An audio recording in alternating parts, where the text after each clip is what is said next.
하나님 사랑, 하이 스토리 메이커스. 네, 혹시 달고나 커피라고 들어보셨습니까? 달고나 커피는 커피와 설탕과 물을 1대1의 비율로 섞은 다음에 1시간 동안 저어주면 이게 크림처럼 된다고 합니다. 그리고 나서 거기에 우유를 부어서 이제 마시는 커피인데, 처음에 한국에서 이 제조법이 조금 유행을 했는데 지금 이게 전 세계로 뻗어나가고 있다고 합니다. 그래서 각국에서 우리도 달고나 커피 만들었어요 라는 그 인증샷이 유튜브 같은 데 많이 올라오고 있다고 합니다. 근데 이 달고나 커피의 핵심은 1시간 동안 저어줘야 한다는 겁니다. 약 4,000번 정도 저어야 커피가 완성이 된다고 합니다. 이게 왜 지금 전 세계에 유행하고 있을까요? 코로나 바이러스 세타 때문에 사람들이 다 집에 있는데 마땅히 할 일이 없고 너무 심심한 거죠. 그러다 보니까 이 커피를 1시간 동안 내내 저으면서 아무 생각 없이 이렇게 시간을 보내는 이제 그런 사람들이 많이 늘어났기 때문이라고 합니다. 지금 오랫동안 저희들도 이제 집에 이렇게 있다 보면은 따분하고 심심하고 지루해지기 쉬운데, 제가 지난주에 한 형제 목자님 얘기를 들었습니다. 교사이신 목자님인데 방학이 예기치 않게 늦어져서 집에 오랫동안 계시게 됐는데, 그 기간 동안에 개인적으로 성경 연구를 하셨답니다. 그래서 창세기, 출애굽기 하면서 거기에 이렇게 주석도 달고 또 그 말씀에서 받은 은혜도 이렇게 적고 해가지고 지금 굉장히 그 시간을 알차게 아주 기쁘게 잘 보내고 있다고 그런 얘기를 들었습니다. 우리가 달고나 커피를 만들 게 아니라 이 말씀을 이 시간에 깊이 묵상하고 연구하고 다독하는 그런 시간을 가졌으면 좋겠습니다. 네, 오늘 말씀의 제목은 복이 있는 사람입니다. 요절은 마태복음 5장 3절 말씀입니다. 다 함께 한 목소리로 읽어보겠습니다. 시작. 심령이 가난한 자는 복이 있나니 천국이 그들의 것이며. 기도하겠습니다. 살아계시고 거룩하신 하나님 아버지, 이 시간 산상수훈 말씀 앞으로 저희를 초청하여 주셔서 감사합니다. 이 천국의 보화와 같은 말씀 속에서 저희가 천국을 체험하고 누리는 역사 이루어 주시기를 간절히 기도합니다. 주의 성령께서 이 시간 이 예배와 함께하여 주시고 또 각 가정에서 처소에서 드리는 예배 가운데도 동행하여 주시옵소서. 예수님의 이름으로 기도하였습니다. 오늘부터 앞으로 몇 주 동안 우리는 산상수훈 말씀에 대해서 배우게 될 것입니다. 산상수훈이라는 이 말은 산 위에서 주신 교훈이라는 뜻입니다. 여기서 산이 왜 중요할까요? 이 산이라는 배경은 출애굽기에 나오는 시내산과 맞닿아 있습니다. 하나님께서는 출애굽한 이스라엘 백성들을 시내산 위에서 그들에게 율법을 주셨습니다. 그 율법은 하나님의 백성으로서 살아야 될 법도를 가르쳐주는 교훈이었습니다. 이제 예수님도 산 위에 올라 앉으셨습니다. 그리고 이제 무리들과 제자들에게 천국 백성의 법도, 천국 백성은 어떻게 살아야 할 것인가에 관해서 가르쳐 주십니다. 이것이 바로 산상수훈 말씀입니다. 우리가 봄학기 산상수훈 말씀을 통해서 이 말씀 가운데 천국을 맛보며 천국 백성다운 삶이 무엇인가를 잘 배울 수 있기를 기도합니다. 1절을 보십시오. 봄이 찾아온 동산에는 벚꽃이 흐드러지게 피어 있었습니다. 사회적 거리두기를 할 필요가 없었던 무리와 제자들은 예수님 앞으로 가까이 나왔습니다. 예수님은 그들을 향해 입을 열어 말씀하시기 시작하셨습니다. 그러면 예수님은 이때 어떤 말씀으로 가르치시기 시작하셨습니까? 예수님의 첫 번째 교훈은 누가 복이 있는 사람인가에 관한 것이었습니다. 누구나 다 복이 있는 사람이 되고 싶습니다. 세상에 나는 복이 지지리도 없는 사람이 되고 싶어요. 이런 사람이 있습니까? 그런 사람은 아무도 없습니다. 그런데 문제는 진짜 복이 무엇인지 어떤 것이 참된 복인지에 대해서 잘 알지 못한다는 것입니다. 바로 그것에 관해서 예수님은 우리에게 알려주시고자 하십니다. 그러면 예수님이 우리에게 가르쳐 주시는 진정한 복이 무엇일까요? 첫째로 예수님을 만나는 사람이 복이 있는 사람입니다. 3절을 보십시오. 우리 3절 말씀을 다시 한번 한 목소리로 읽어보겠습니다. 시작. 심령이 가난한 자는 복이 있나니 천국이 그들의 것이며. 심령이 가난한 사람은 어떤 사람일까요? 가난하다는 것이 무엇입니까? 가난하다는 것은 꼭 필요한 것이 없는 사람, 부족한 사람이 가난한 사람입니다. 그래서 자기에게 없기 때문에 외부를 의지할 수밖에 없는 사람, 그런 사람을 가리켜서 가난한 사람이라고 합니다. 똑같습니다. 심령이 가난한 사람이라는 뜻은 결국 자신에게 꼭 필요한 것이 내 내면 속에 존재하지 않는다는 것을 아는 사람을 가리킵니다. 자신 안에 선한 것이 없다는 것을 아는 사람, 자신에게 능력이 없다는 것을 알고 내가 너무 부족하다는 것을 잘 아는 사람입니다. 그래서 하나님의 은혜 아니면 살 수가 없고 하나님께서 나를 도와주시지 않는다면 나는 살아갈 수 없는 사람이라는 것을 깊이 자각하고 있는 사람, 그 사람이 바로 심령이 가난한 사람입니다. 그래서 이런 사람은 자연스럽게 간절히 하나님을 의지하게 되고 무릎 꿇고 주님을 의지하는 기도를 드리게 됩니다. 우리 복음서에 나오는 소경 바디메오 같은 사람입니다. 다윗의 자손 예수여 나를 불쌍히 여기소서 라고 외치며 기도했던 바디메오 같은 사람, 이와 같은 사람이 심령이 가난한 사람입니다. 그런데 이런 사람, 이렇게 심령이 가난한 사람이 결국에는 예수님을 만나게 됩니다. 그리고 그 예수님을 만남으로 인해서 그 사람의 심령에 천국이 임하게 됩니다. 다음으로 예수님께서는 4절에서 애통하는 자가 복이 있다고 말씀하셨습니다. 사람들은 무엇 때문에 애통해야 할까요? 물론 사소한 이유 때문에 별거 아닌 일로 애통해야 하는 경우도 있습니다. 그러나 사람들이 애통하는 이유 중에 가장 큰 이유를 살펴보면은 가까운 사람, 사랑하는 사람과 죽음으로 인해서 이별을 했을 경우에, 그 경우에 가장 크게 애통해야 합니다. 우리 인생 가운데 정말 소중한 것, 우리가 아끼고 사랑하던 것을 잃어버렸을 때 사람들은 애통할 수밖에 없습니다. 또 언제 애통해야 합니까? 자신의 죄와 허물이 너무나 크다는 것을 발견했을 때, 나의 죄 때문에, 나의 허물 때문에, 그 죄와 허물이 끼친 결과 때문에 너무나 마음이 아파서 애통해 하게 됩니다. 이처럼 우리가 애통해 하는 것은 이 세상이 죄와 죽음의 세력이 지배하고 있다는 것을 발견하게 되는 계기가 됩니다. 그런데 이렇게 애통하는 사람에게 우리 주님께서는 복이 있다라고 선포하십니다. 왜 그렇습니까? 바로 그 사람이 그 애통함 때문에 결국 예수님 앞에 나오게 되기 때문입니다.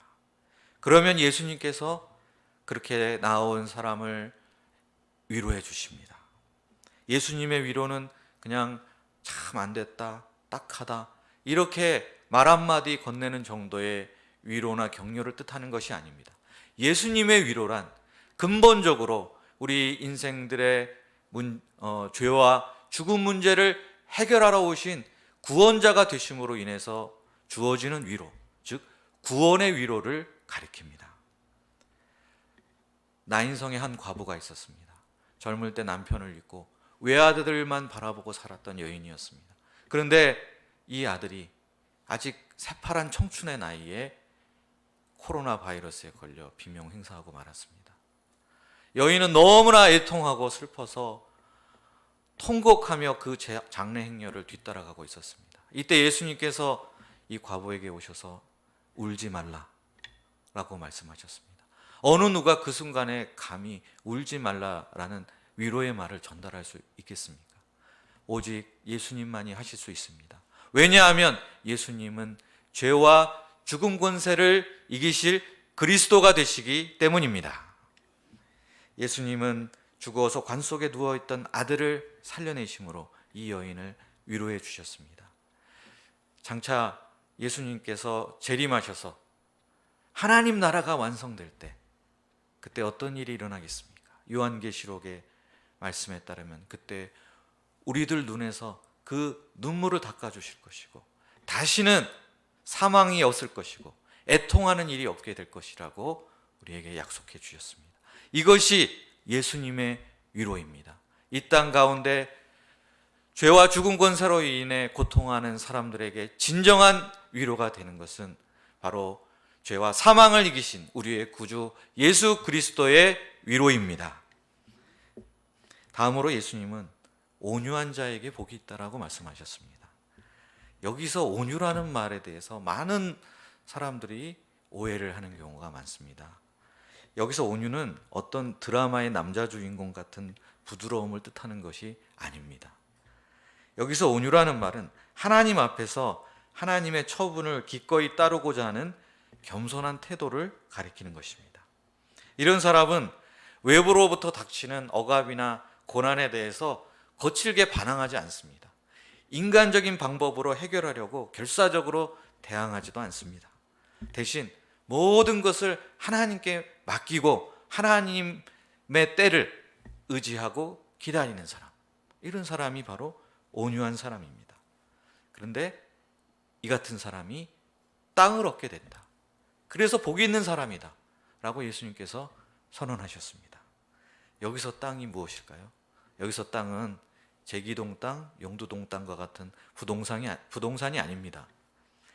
새하늘과 새 땅, 거기에 나오는 그 땅입니다. 곧 천국을 가리킵니다. 이렇게 주님 앞에서 자신을 낮추고 주님을 의지하는 겸손한 사람, 이런 온유한 사람이 예수님을 만나게 되고 그리고 그 예수님 안에서 천국을 소유한 사람이 되는 것입니다.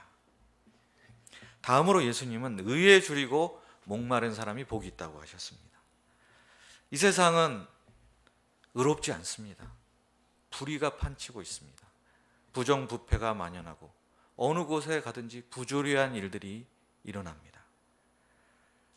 힘 있는 사람은 힘없는 사람을 착취하고 갑질합니다. 이런 불의한 세상에서 하나님의 의를 갈망하는 사람은 그 심령이 너무나 답답하고 괴로울 수밖에 없습니다. 그런 사람이 바로 의에 줄이고 목마른 사람입니다.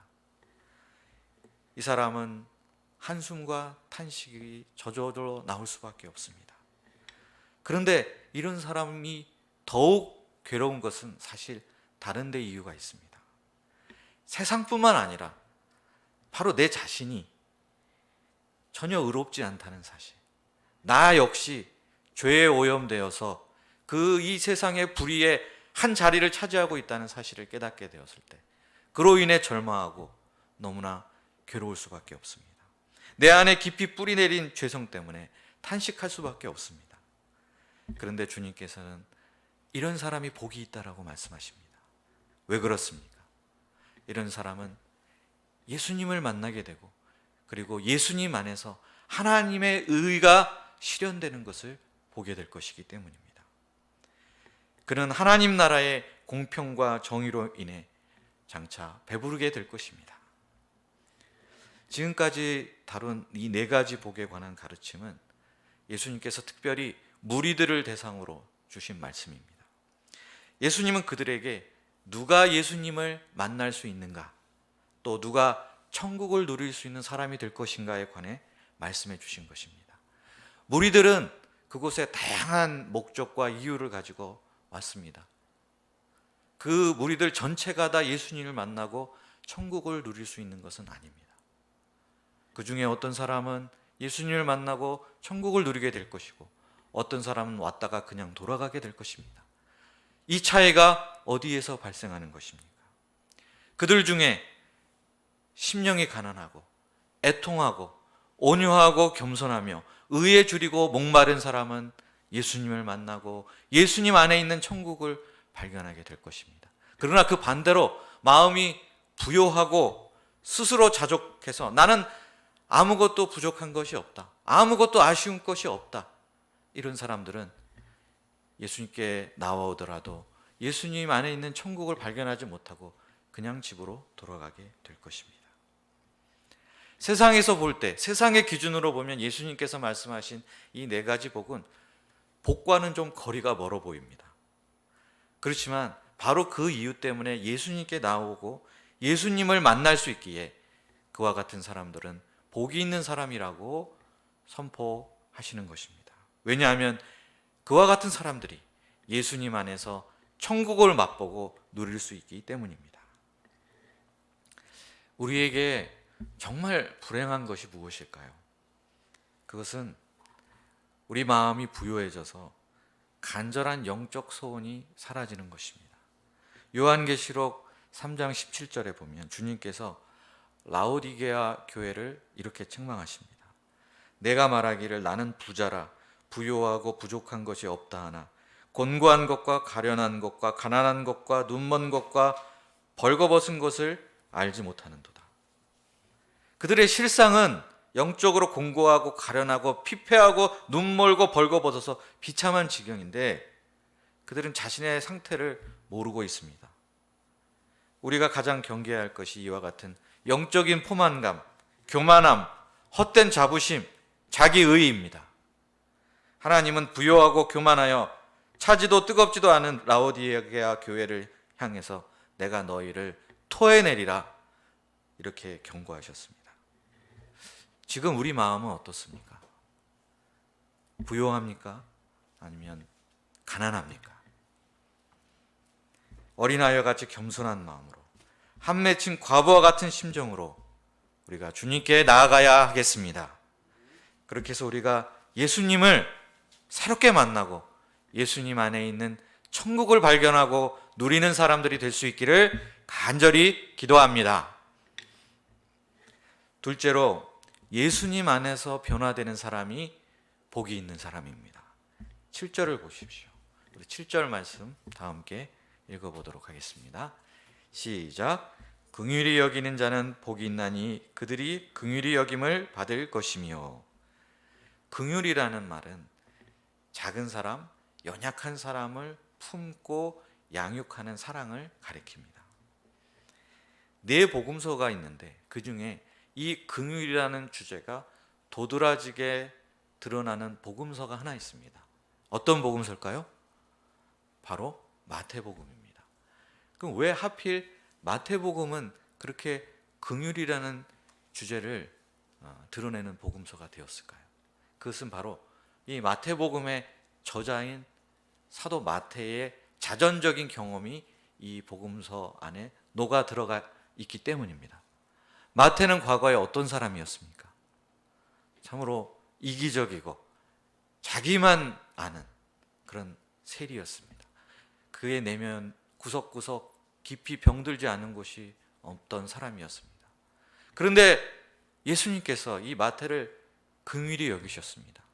불쌍히 여기셔서 그를 제자로 부르셔서 자기 곁에 3년 반 동안 두시면서 24시간 그를 돌봐주시고 그의 병든 내면을 고쳐주셨습니다. 그래서 마태가 어떤 사람이 되었습니까? 마태는 이제 이기적인 세리에서 다른 사람을 긍휼히 여기고 돕고 섬기는 긍휼의 사람, 성 마태가 되었습니다.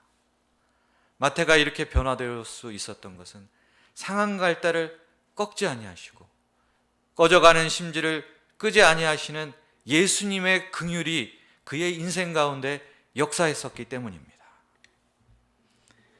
이처럼 긍휼의 목자이신 예수님을 만난 사람은 그 사람도 역시 긍휼의 사람으로 변화됩니다. 그리고 그렇게 긍휼히 여기는 사람이 하나님으로부터 긍휼하심을 받게 됩니다. 그렇기 때문에 이 사람이야말로 복 있는 사람이 될 수가 있습니다. 다음으로 예수님은 마음이 청결한 사람이 복이 있다라고 말씀하셨습니다. 여기서 마음이 청결하다는 말은 두 마음을 품지 않는다는 뜻입니다. 마음이 청결한 사람은 일편단심으로 오로지 하나님 한 분만 바라고 섬기는 사람입니다. 또 사람들에 대해서 대할 때 겉과 속이 다르지 않고 언제나 투명한 마음, 한결같은 마음으로 대하는 사람입니다.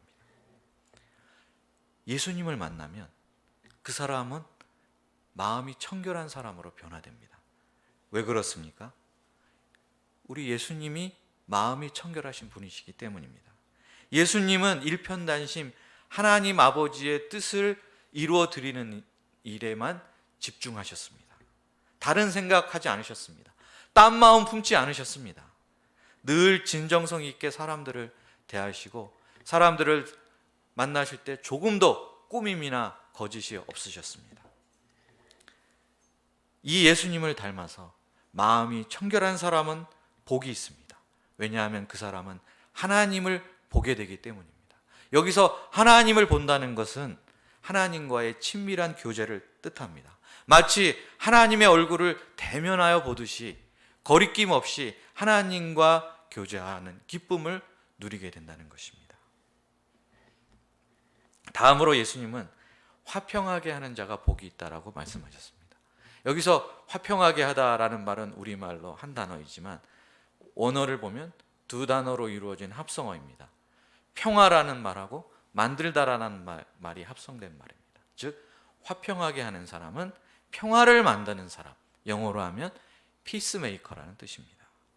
그런데 이 피스메이커의 대척점에 있는 사람이 트러블 메이커, 분쟁을 일으키는 사람이 있습니다. 이렇게 분쟁을 일으키는 사람은 대개 자기 주장이 매우 강하고 타인에 대해서 비판적이고 부정적인 경향이 있습니다. 자기 중심적이고 오로지 자기 유익만을 생각합니다. 그래서 이런 사람이 가는 곳마다 다툼이 일어나고 분쟁이 발생합니다.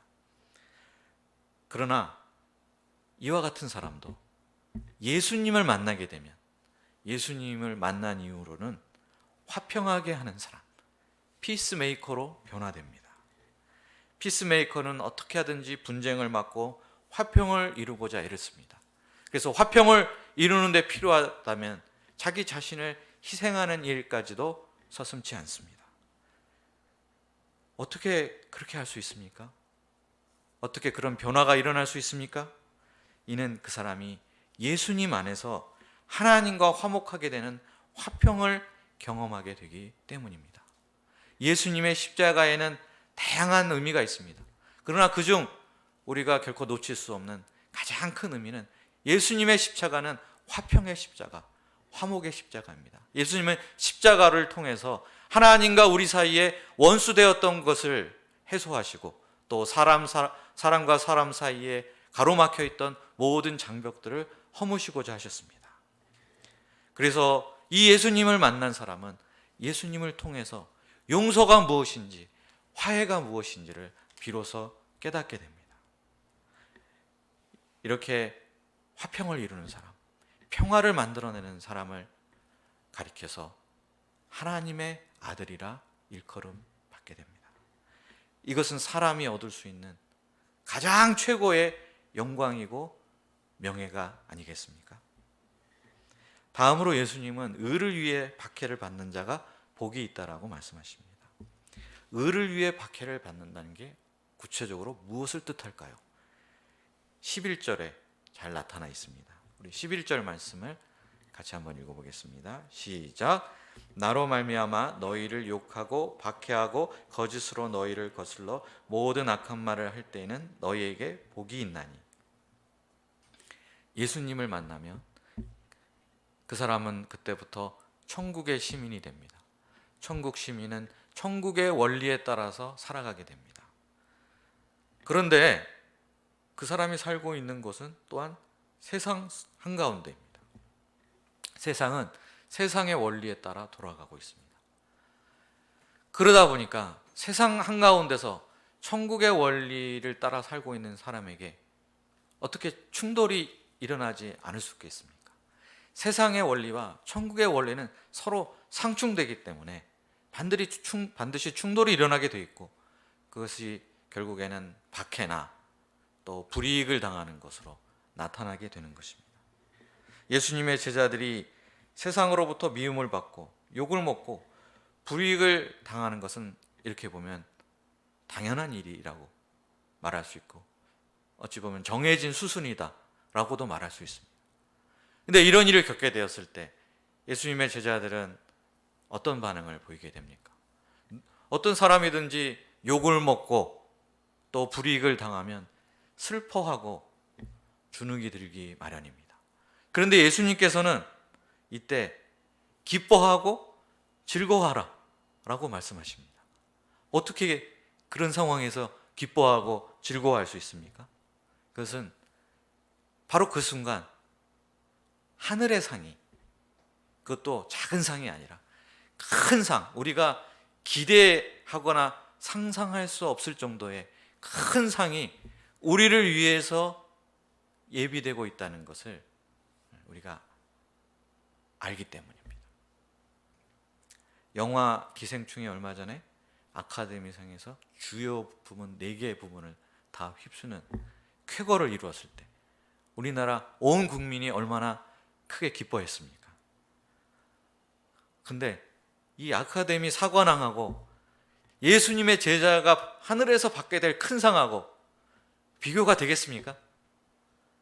기생충이 받은 그 상보다 제자가 받게 될 하늘의 큰 상이 훨씬 더 큰 상입니다.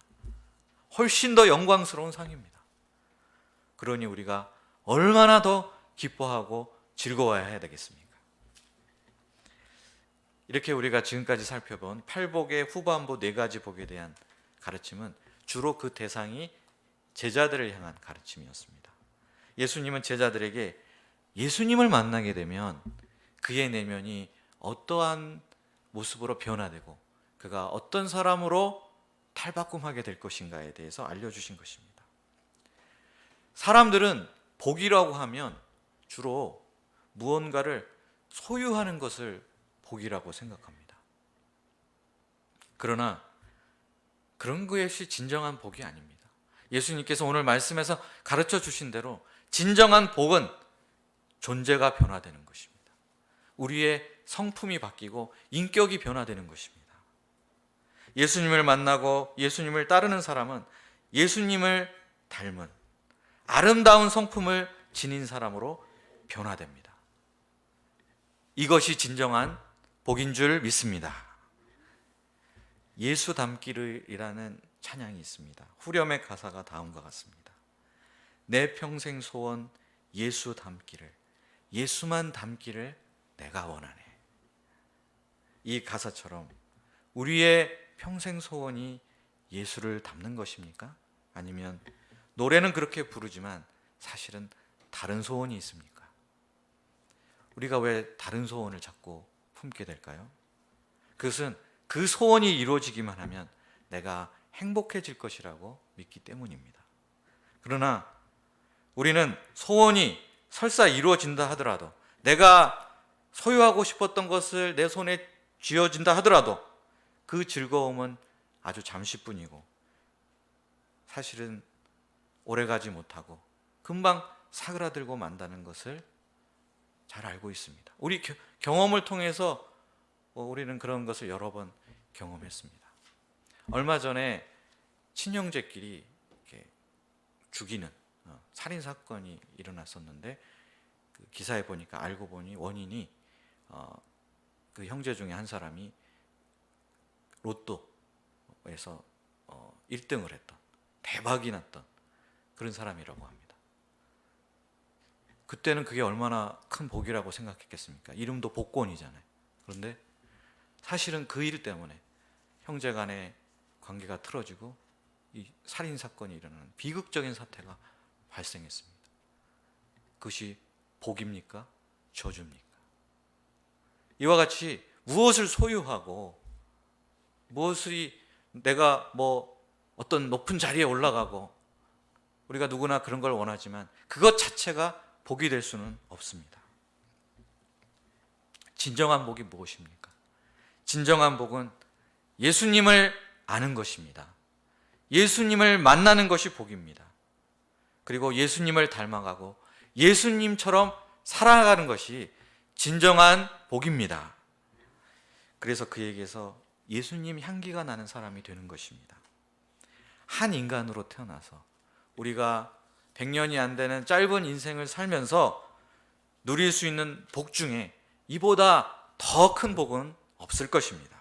이보다 더 위대한 인생은 없을 것입니다. 우리는 이미 예수님의 제자로 부르심을 받았습니다. 천국 백성이 되었습니다. 이제는 제자답게 또 천국 백성답게 더욱더 예수님을 배우는 일에 힘쓸 수 있기를 기도합니다. 그래서 예수님의 성품을 닮은 아름다운 사람들로 다 변화되어 갈 수 있기를 간절히 기도합니다. 셋째로, 예수님 덕분에 쓰임받는 사람이 복이 있는 사람입니다. 13절과 14절을 보십시오. 우리 13절, 14절 말씀 함께 한 목소리로 읽어보겠습니다. 시작. 너희는 세상의 소금이니 소금이 만일 그 맛을 잃으면 무엇으로 짜게 하리요? 후에는 아무 쓸데없어 다만 밖에 버려져 사람에게 밟힐 뿐이니라. 너희는 세상의 빛이라. 산 위에 있는 동네가 숨겨지지 못할 것이요. 예수님은 제자들이 이 세상에서 어떤 역할을 수행하게 되는가에 관해서 두 가지 비유를 들어서 말씀해 주셨습니다. 첫째로 세상의 소금입니다. 소금은 부패를 방지하는 방부제 역할을 합니다. 이처럼 예수님의 제자는 세상이 더 이상 죄로 인해서 부패하지 않도록 그 부패를 막아주는 방부제 역할을 하는 사람이 된다라고 말씀하신 것입니다. 그런데 제자들이 이런 역할을 제대로 감당하려면 제자에게서 짠맛이 나야 됩니다. 그럼 제자의 짠맛이 무엇일까요? 이미 다 우리가 앞에서 다 들었습니다. 이 팔복에서 얘기하신 예수님이 복이 있다라고 말씀하신 바로 그 사람의 모습, 그 모습대로 사는 것이 제자의 짠맛입니다. 긍휼히 여기고 마음이 청결하고 화평케 하고 의를 위해 박해를 감수하는 모습, 이것이 제자의 짠맛입니다. 제자가 이런 모습으로 살아갈 때 예수님의 제자는 주위에 선한 영향력을 끼치게 됩니다. 만약에 근데 그렇게 하지 못하고 제자가 짠맛을 잃어버리면 어떻게 됩니까? 제자가 제자답지 못하면 그 제자는 존재 의미를 잃어버리게 됩니다. 아무 쓸모없는 존재로 전락해서 세상 사람들에게 무시를 받는 그런 비참한 존재가 되고 맙니다. 둘째로, 제자는 세상의 빛이라고 하셨습니다. 빛은 어둠을 뚫고 들어가 세상을 깨우치고 선도하는 역할을 합니다. 예수님의 제자는 그래서 끼리끼리 자기들끼리만 어울려서 살면 안 됩니다. 그러면 세상을 침투해 들어갈 수 없기 때문입니다.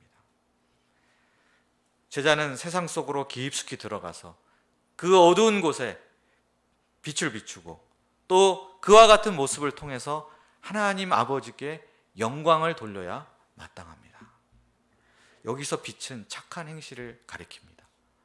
제자들이 세상에 빛을 비추고자 착한 행실을 실천할 때 처음에는 잘 보이지 않고 잘 드러나지 않습니다. 그러나 그 착한 행실을 꾸준히 실천하게 되면 마치 산 위에 있는 동네가 감출 수 없는 것처럼 결국 제자들을 통해서 드러난 그 빛이 세상에 드러나게 됩니다. 예수님의 성품을 닮은 제자들은 이처럼 이 세상에 결코 없어서는 안 되는 절대적인 존재들입니다.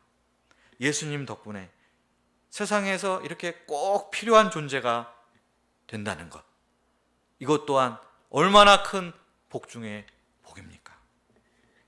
20세기 초 우리나라에 처음 복음이 전파되었을 때 기독교는 우리 사회에 큰 영향력을 끼쳤습니다. 남녀차별, 계급차별 등의 오래된 악습을 철폐하는데 기독교가 결정적인 역할을 했습니다. 소금의 역할을 제대로 했습니다. 또 각종 학교, 병원, 복지시설을 세워 무사람들로부터 칭송을 받았습니다. 독립선언서 3.1운동 때 절반 이상이 기독교인이었습니다. 그 당시에 인구 전체로 보면 정말 기독교인의 숫자는 미미했지만 그 당시 사회에 기독교인들이 끼친 영향력은 어마어마했습니다. 그런데 그로부터 100년이 지난 지금 기독교는 사회로부터 온갖 지탄의 대상이 되고 있습니다. 교회가 세상을 걱정해야 되는데 이제는 세상이 교회를 걱정하고 있다는 말까지 듣게 되었습니다. 한때는 소금이고 빛이었는데 왜 지금은 그렇게 하지 못하고 있습니까? 어느새 소금이 짠맛을 잃고 그 빛이 희미해졌기 때문입니다. 예수님의 제자가 제자다운 성품을 갖추지 못하고 제자답게 살고 있지 않기 때문에 그렇습니다. 지금부터라도 우리가 정말 진심으로 회개하고 제자의 짠맛을 회복해야 되겠습니다. 그래서 이 세상에 빛을 비추는 사람들이 되어야 하겠습니다. 전 세계가 지금 코로나19 바이러스 사태 때문에 큰 위기를 맞고 고통하고 있습니다. 이런 위기의 때일수록 제자들의 이 소금과 빛의 역할이 절실히 필요해지는 때입니다. 먼저 우리가 예수님을 새롭게 만나고 또 예수님을 닮고 배우고자 하는 열망을 갖게 되기를 소원합니다. 그래서 예수님의 제자답게 살아가며 세상에서 소금의 역할 그리고 빛의 역할을 충실하게 감당하는 사람들이 될 수 있기를 간절히 기도합니다. 기도하겠습니다. 하나님 아버지, 진정한 복이 무엇입니까? 예수님을 만나는 것, 예수님 안에서 변화된 삶을 사는 것, 그리고 예수님 때문에 이 세상에 없어서는 안 될 소금과 빛으로 사는 것인 줄 깨닫습니다. 주님, 우리가 영적 소원을 가지고 예수님을 새롭게 만나게 하여 주시옵소서. 예수님을 배우고 예수님을 닮고자 하는 열망으로 뜨거워지게 하여 주시옵소서. 그래서 짠맛 나는 제자가 되어서 이 세상에 소금이 되고 예수님의 빛을 세상에 비추는 그런 빛이 되고 산 위에 있는 동네가 되게 하여 주시옵소서. 코로나 사태로 어두워지고 또 고통하는 이 시대 가운데 우리가 예수님의 성품과 인격을 잘 배워 이 세상에 소금과 빛의 역할을 충실히 감당하는 사람들이 될 수 있기를 간절히 기도합니다. 예수님의 이름으로 기도하였습니다.